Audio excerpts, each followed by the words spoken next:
Welcome to check out the Rileys. I am in the middle of lunch here, or just started rather. But I wanted to show you, of course, we got the rice, got some corned beef here, got the native chicken. This right here is the opo that we've been selling. Opo, get your opo. Oh, sorry. Started selling it again. That is opo.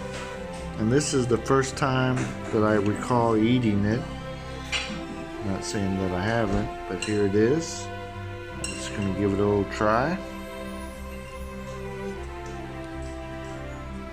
It's good with sardines, corned beef. It's pretty good. Tastes kind of like a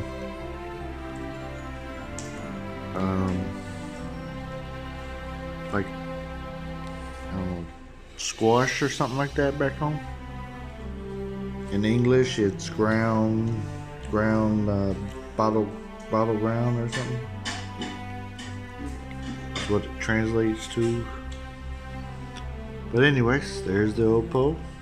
Here's my lunch. Just wanted to share it to you guys. Not only do we sell it, but we eat it. Right? Like, you've seen Mercy's videos with the native chicken. There's native chicken right there. Yeah, we don't grow corned beef yet. Or the rice. But we'll see you guys next time. Don't forget to comment, subscribe, give us a old like, and keep coming back for more. Thank you guys. Check out the Rileys.